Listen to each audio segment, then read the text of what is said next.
En esta parte de la clase vamos a completar el ciclo general de vida de una roya macrocíclica y heteroica.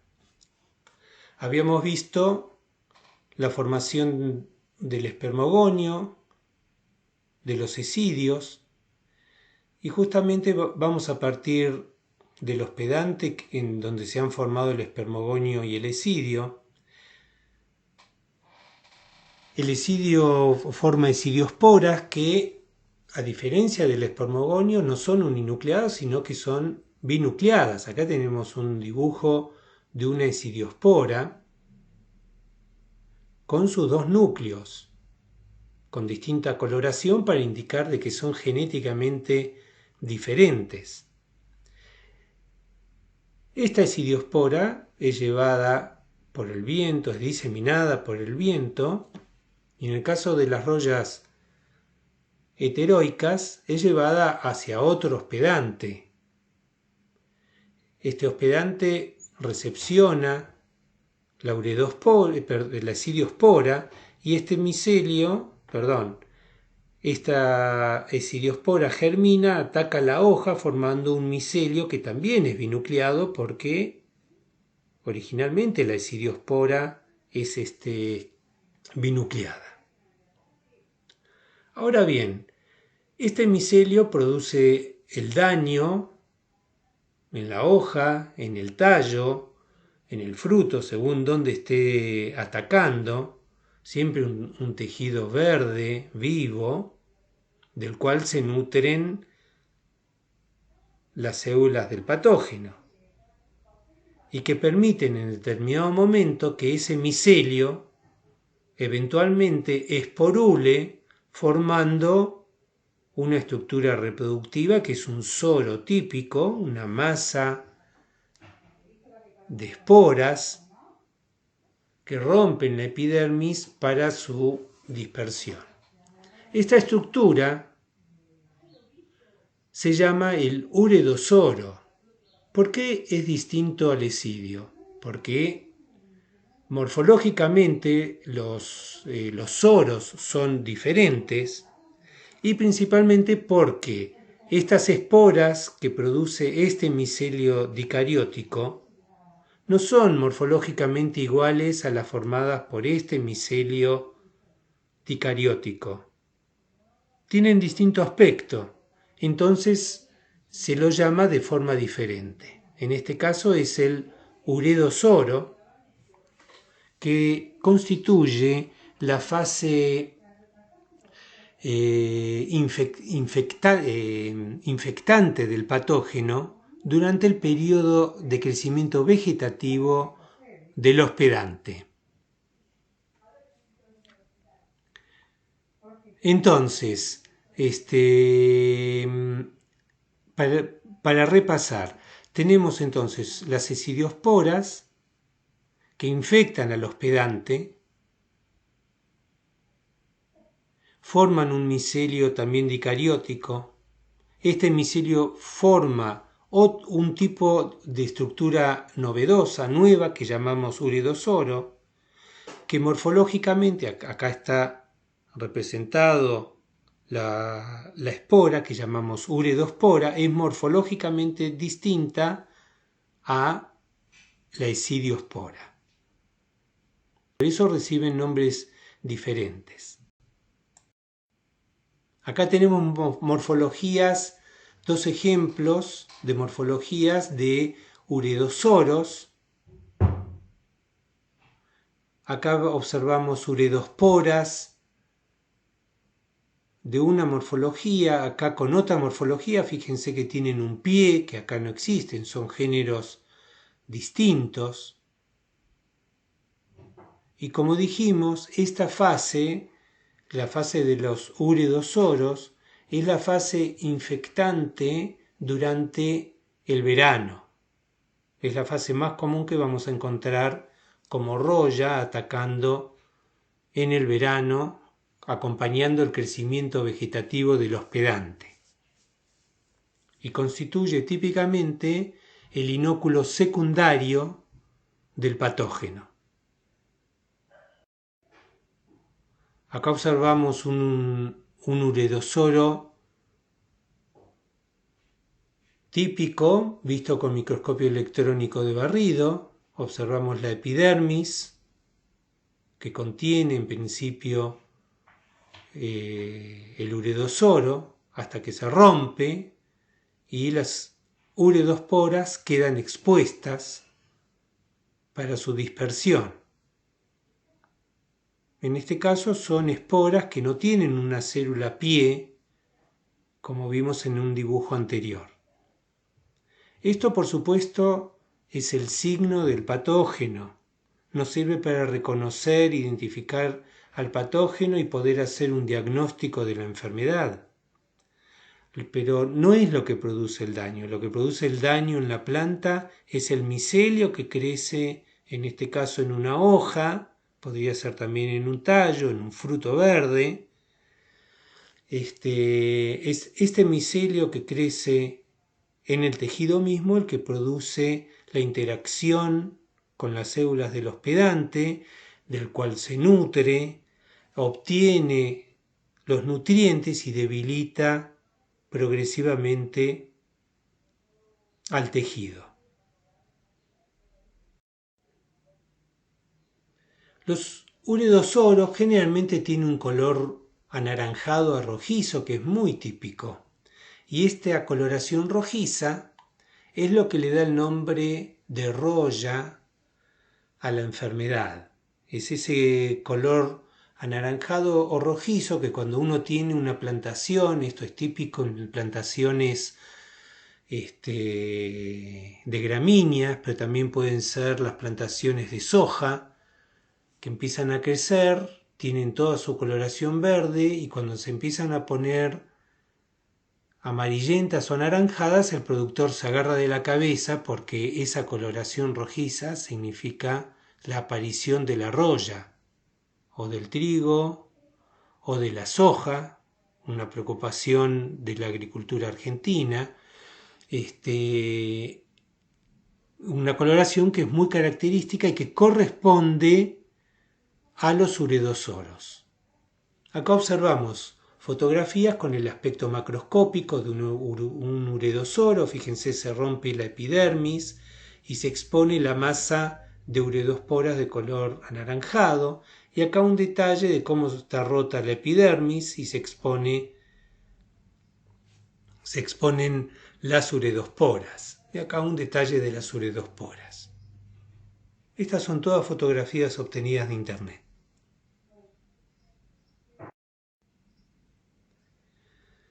Lo mismo visto con microscopio electrónico de barrido, el uredosoro roto ya la epidermis y exponiendo las uredosporas, un detalle de la ornamentación de esta especie de patógeno, y acá una fotografía con microscopio electrónico de transmisión mostrando que esta uredospora tiene dos núcleos, ¿sí? En este núcleo se distingue bien el nucleolo, el núcleo, acá se distingue menos, pero son dos núcleos que son genéticamente diferentes como vimos originalmente. Entonces, típicamente, esta uredospora infecta a la misma planta. Acá deberíamos agregarle una flecha donde vuelve esta uredospora para infectar a la misma planta o a otras plantas vecinas, ¿sí? Diseminándose la enfermedad, ¿sí? Produciendo sucesivas infecciones. Esto ocurre, como dijimos, a lo largo del verano, dado que la uredospora es la estructura típica es el inóculo secundario del patógeno. Ahora, cuando llega el invierno, cuando llega el frío, o en los climas tropicales, cuando llega la estación seca, el patógeno no va a poder seguir viviendo. Entonces, en el mismo hospedante, en vez de formar uredosporas, comienza a formar un tipo de esporas que van a servirle al patógeno para resistir ya sea las condiciones de frío o las condiciones de sequedad si se trata de climas tropicales. Y este tipo de espora va a ser morfológicamente distinta a las uredosporas. Y el tipo de soro es distinto, porque contiene otro tipo de estructuras. Este tipo de esporas resistentes al frío o resistentes a las condiciones de sequedad es lo que llamamos las teleutosporas, que en su conjunto constituyen el estado 3 de las rollas, que es el teleutosoro.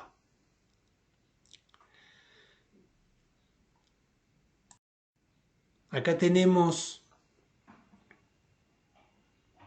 conviviendo teleutosoros en Bougainvillea y un detalle de cómo son las teleutosporas de este patógeno. Vemos que en este caso las teleutosporas tienen dos células y en este caso en particular tienen una célula que le sirve de pie. Las teleutosporas tienen una morfología muy variada que han servido siempre para distinguir las distintas especies de rollas. En esta lámina observamos todas teleutosporas que tienen una célula basal que les sirve de pie. Puede ser un pie muy desarrollado, como observamos acá, o puede ser un pie muy poco desarrollado, como observamos acá y acá. Además, las teleutosporas pueden ser unicelulares, como observamos en A y en B, o bicelulares, como observamos en C y D, o en la fila de abajo que son multicelulares, y ordenadas en forma lineal, como observamos en E y en F, o organizadas en forma globular, como observamos en G y H. O sea, hay una gran diversidad de morfologías, con paredes que son lisas o que son ornamentadas. Todas son gruesas y de una coloración de óxido de hierro, ferrugíneas, que le dan una coloración particular, más oscura, a la mayoría de los teleutosoros. Entonces, las teleutosporas muchas veces tienen una célula pie, y esto corresponde a la familia de rollas que llamamos las Pucciniaceae. A diferencia de aquellas teleutosporas, como en este caso, donde no hay una célula pie, sino que las teleutosporas están directamente apoyadas, por así decir, en la base del teleutosoro, y esto corresponde a una familia que llamamos Melampsoraceae. Son dos términos que debemos conocer. O son Pucciniaces o son Melampsoraces, los dos grandes grupos de rollas que vamos a encontrar atacando distintos tipos de especies forestales. Entonces, acá observamos un teleutosoro constituido por células, por teleutosporas bicelulares con un pie. Entonces, estas teleutosporas son binucleadas y en el ciclo general que estamos viendo es la estructura de resistencia del patógeno. Y cuando llega la primavera, cuando comienzan las condiciones favorables, la primavera en los climas como en Patagonia, o las lluvias en climas tropicales, las células de la teleutospora les ocurre lo siguiente. En principio, los dos núcleos comienza la actividad celular y se produce la cariogamia. O sea, la unión de los dos núcleos que durante todo esta parte del ciclo del patógeno habían permanecido separadas, se fusionan. Y en ese momento, con cada una de las células de la teleutospora germina y forma una estructura cilíndrica que se tabica, al mismo tiempo que se produce la meiosis de este núcleo diploide, producto de la cariogamia. Entonces, producto de la meiosis, se van a formar 4 núcleos que van a parar a 4 células que se forman externamente, y esto morfológicamente es un basidio tabicado transversalmente, y en cada compartimento hay un esterigma con la formación de una basidiospora. A esta estructura se lo llama promicelio, porque esto al principio parece un micelio germinante, pero que en realidad constituye un basidio. Es el estado 4 de la roya. Y esto lo vamos a ver en detalle en estas figuras. Acá tenemos la teleutospora, en donde en cada una de sus células ha ocurrido la cariogamia. Cada una de estas células, luego de la cariogamia, germina formando el promicelio. Fíjense, uno germina para un lado, otra germina para otro lado. Vamos a tomar una de ellas. Acá se forma el promicelio, se produce la primera división meiótica y luego se forma la segunda división meiótica. Y se forman estos 4 núcleos que estoy indicando en este momento. Luego de formados, se produce la tabicación transversal y entonces quedan los 4 compartimentos, cada uno con un solo núcleo. Y de cada uno de estos compartimentos se forma un esterigma, se forma una basidiospora, donde se forma la basidiospora. Entonces, a esta basidiospora es donde migra el núcleo de cada uno de estos compartimentos. Acá lo vemos en estas fotografías muy lindas, donde se indica, acá se observa la formación del esterigma y acá la formación de la basidiospora. En este caso particular que estamos viendo de esta fotografía, el núcleo que migra se divide mitóticamente y forma 2 núcleos iguales genéticamente dentro de la basidiospora. Muchas rollas vuelven a germinar, estas basidiosporas vuelven a germinar formando otra basidiospora, digamos, una célula similar donde migran los núcleos. Normalmente hay un solo núcleo haploide. En este caso hay 2 núcleos haploides, pero que son genéticamente iguales porque se han producido por una división mitótica posterior.